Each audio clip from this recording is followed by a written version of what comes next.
اس لیے اہل علم کے بارے میں زبان درازی نہ کریں، اہل دین کے بارے میں زبان درازی نہ کریں۔ آج تک جو ہو گئی ہے اس پہ توبہ کر لیں، جہاں جہاں تک رسائی ہے ان سے جا کر معافیاں مانگیں۔ جس اللہ والے کی، جس تبلیغ والے کی، جس دیندار کی، جس عالم کی، طالب علم کی، اور جس کسی دیندار کی غیبت ہوئی ہے، آپ اس تک چلے جائیں، اس سے معافی مانگ لیں۔ آج یہ شرمندگی اٹھا لیں قیامت کی شرمندگی سے پہلے، ورنہ قیامت کے دن پھر بڑا مسئلہ ہو جائے گا۔ من عادى لي وليا فقد آذنته بالحرب، جو میرے کسی ولی سے دشمنی کرے گا، اللہ کہتے ہیں میرا اس سے اعلان جنگ ہے، میرا اس سے اعلان جنگ ہے۔ اللہ جس سے اعلان جنگ کریں وہ کیسے سدھرے گا بتائیں؟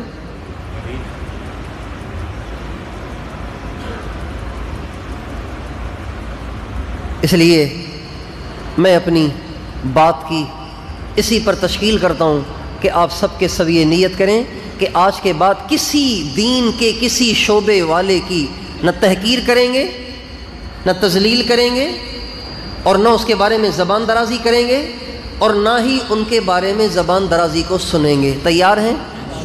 تیار ہیں؟ اور اب تک جو کوتاہیاں ہو گئی ہیں، دو طرح سے اس کی تلافی میں عرض کرتا ہوں۔ ایک تو یہ ہے کہ آپ جس کی اب تک تحقیر، تذلیل اور غیبت اور زبان درازی ہوئی ہے اس کے پاس چلے جائیں، شرمائیں نہیں، شرمائیں نہیں۔ قیامت کی شرمندگی سے بچنے کے لیے یہاں کی شرمندگی اٹھا لیں، مولوی ظہور صاحب کے پاس چلے جائیں کہ جی میری غیبت ہو گئی تھی، معاف کر دیں۔ کسی اور جس کی ہے، حضرت مفتی خالد صاحب کے پاس چلے جائیں کہ جی آپ کی غیبت ہو گئی تھی، معاف کر دیجیے گا۔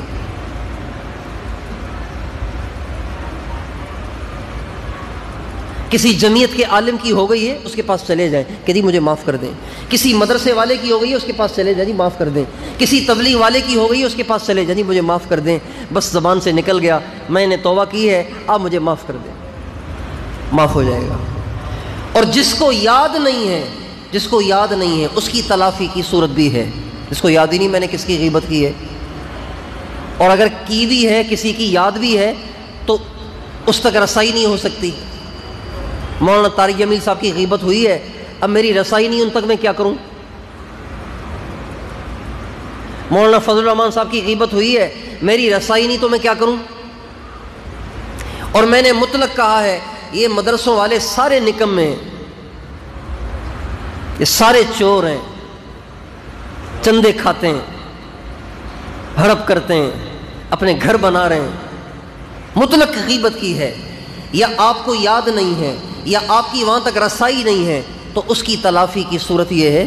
حضرت ابو المواہب شیخ ابو الحسن شاذلی رحمۃ اللہ علیہ ایک بہت بڑے بزرگ گزرے،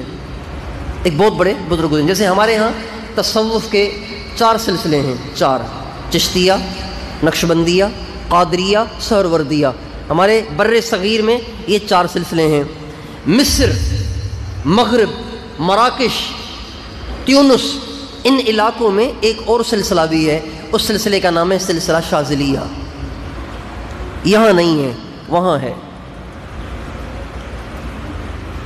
تو اس سلسلے کے جو مجدد ہیں، بانی ہیں، شیخ ابو الحسن شاذلی رحمۃ اللہ علیہ، ان کو ایک دفعہ نبی کریم صلی اللہ علیہ وسلم کی زیارت ہوئی،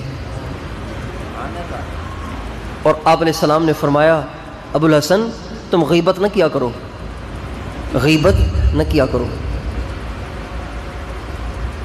اور اگر کسی کی غیبت ہو گئی ہے اور وہاں تک تمہاری رسائی نہیں ہے تو تم آخری 3 کل پڑھ کے اس کا ثواب اس کو بخش دیا کرو، تو اس سے بھی تمہاری تلافی ہو جائے گی۔